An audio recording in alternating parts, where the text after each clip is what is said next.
Well, hi there. This is Karen at Valley Mission Home Care Pharmacy, and I wanted to make a little video to kind of go over our process and make things a little bit easier for the prescribers and their staff when working with us on helping patients get the equipment and supplies that they need. So we break it down into 4 major steps. So there's the referral point. That's when you either send the patient in with their prescription and we go from there, or you can fax that prescription over, as you well know. And then the vetting process, which is where we look at all of the patient's information and determine, is this something in our scope of service? Do we have their insurance in network? What's the cost of the patient? All of that. And then the expediting is where everything hits all the marks that we need and we get the equipment or supplies out to the patient. Delivery, pickup, what have you. And then the billing part, which is, of course, our end, keeping the lights on, keeping the doors open. So I just kind of want to break down a few places where we see some pitfalls, sort of some regular things, and hopefully along the way you'll get some information as to how to best expedite that information to us so that we can get the equipment and so forth to the patient with a minimum of consternation and a minimum of cost to the patient ultimately. So for referrals, I like to say, a prescription can be written on a cocktail napkin, but more is better at that point in time. So if you're going to fax us a referral, if the fax header could have the name of the person who's sending the fax along with a callback number and a callback fax, that saves us a ton of time. We actually have fax headers from clinics that there's no fax number, there's no callback, there's no name, and then it's just a prescription, and there may be not much information about the patient on the prescription. I mean, we can sleuth out certain things, but there's a point at which where we just run out of tools. So the more information that you can give us kind of at the jump is helpful. A face sheet with the patient's contact information, maybe a next of kin. The insurance information as you know it is always helpful, gets us kind of down the road a little farther. And then that prescription right off the jump of what you're asking for. One of the pitfalls that we run into with the initial prescription is you might write walker. Your idea of a walker and the patient's idea of a walker can be very different things. So just want to encourage you to be very specific. Is this a front-wheeled walker? Is this a 4-wheeled walker with a seat? Are you wanting to have an upright walker? Anyway, you can get into the weeds with that, but that's one thing that we run into a lot. We have a prescription for a walker, patient comes in, I like that one. So that's something we run into from time to time, is just kind of a misunderstanding as to what the doctor feels is appropriate versus what the patient kind of has in their mind. And then a diagnosis code. If you can put a diagnosis code on that prescription, that's great. When we see the chart notes, which I'll get into in just a second, that will give us the full picture of the patient, and from there we can kind of suss out what their condition is that's requiring that walker or wheelchair or whatever it is. But the more you give us at the outset, the farther down that vetting path we can get. We can check those benefits for that item. We can check patient coinsurance and so forth, deductibles and all of that. Get that full picture as quickly as possible. And with 30, 40 faxes coming in every day, it's really helpful to have as much information at the jump that we can, because we can move pretty quickly. We don't have a base 3-week waiting time for patients to get stuff.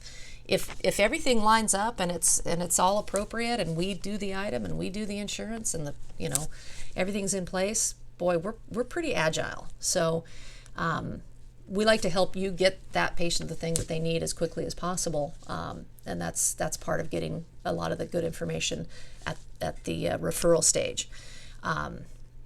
If we don't have the information that we need, we'll reach back to you, and again, cover sheet that's got the contact person, phone number, and fax, super helpful.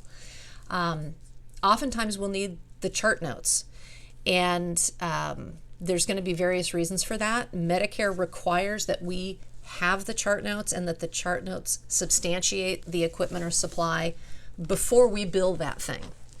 And so, welcome to my world. I can send something out the door and not be able to bill it until I have those chart notes. And so if we seem like we're sticking on that point and asking for chart notes from that face-to-face appointment, that's a big part of it, is that I'm not at liberty to bill anything until I have those in hand.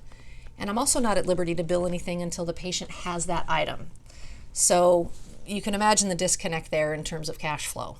Patient gets item, I wait for chart notes don't come or they're insufficient, back and forth, back and forth, back and forth. Meanwhile, patient's got the item and I got to keep the lights on. So you can see why we get a little bit picky about those things. So this is where I hope this video is going to help kind of inform you as to what our perspective and needs are going forward.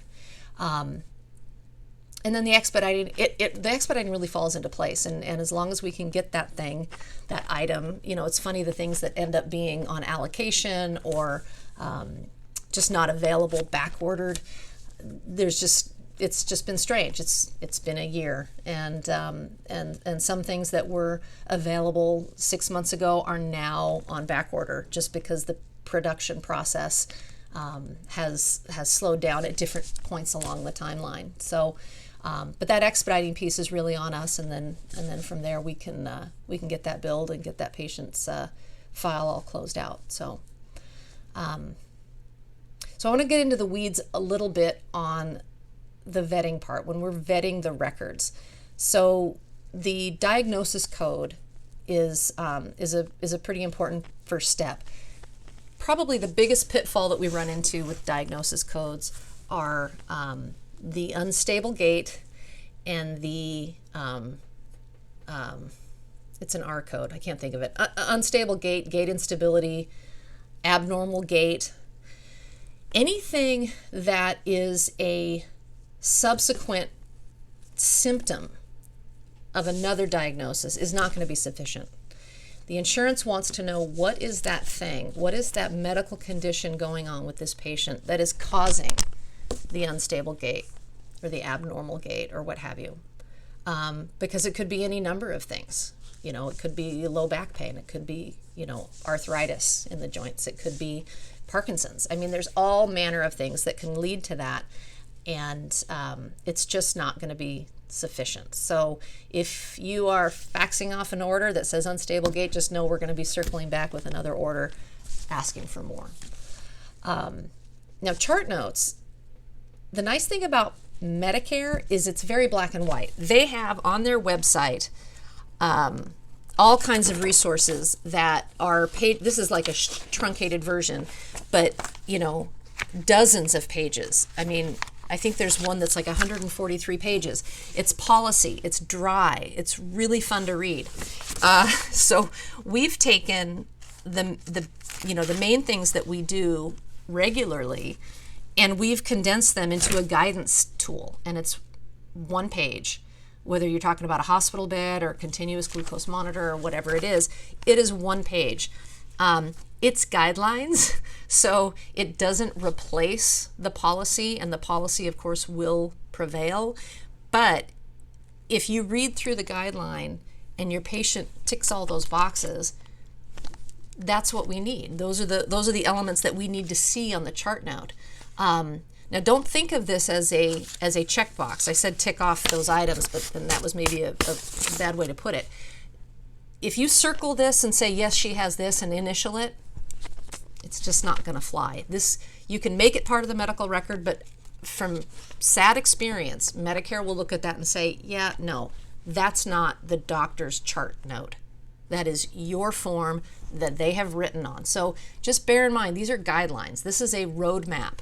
And when we get your chart notes back, we're looking at these things side to side, either with ours or with the fantastic Medicare policy, and we're looking to make sure it's meeting that criteria. And if it doesn't, we're going to be knocking your door again. So that's just a tool to help. And a lot of times when we have cases where we have to come back and like talk to your MA or your PA or what have you, that's actually a really nice way to do it. we can get on the phone, we can go through the chart note together and say, okay, here's where this is, falling short. And we can talk about what you can do to remedy that. Or sometimes, as is the case, maybe they don't meet the criteria and you can't hit that mark. And then we have to go in another direction altogether. But when you call us, see, this is the thing. When you call us to get somebody on the phone to talk about, well, what do you guys need? What do you need for the chart notes? What do you need for this prescription? You actually get through to somebody. I don't do phone trees, and I don't do voicemail, and I hate to say never, but I just really am not going to do that, because it's a wait step. All of these wait steps really extend the time it takes for that patient to get the thing that you want them to have. So if you have a question about what we're sending you, just call. I think we log 250 calls a day, some days. And that's okay. That's, you get to the person that you need to talk to, and you get that question answered. So that's the chart note piece. Again, it's fraught with pitfalls, but sometimes we'll get chart notes and I say, let's frame this one and put it up on the wall because it's so beautiful. It meets all this criteria. And I talk a lot about Medicare, and that's just really because it's the kind of the gold standard.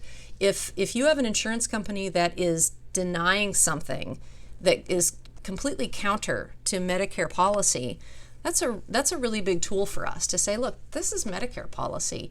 Why aren't you, adjudicating along those same lines? And it gives us kind of some teeth to fight for things for your patients.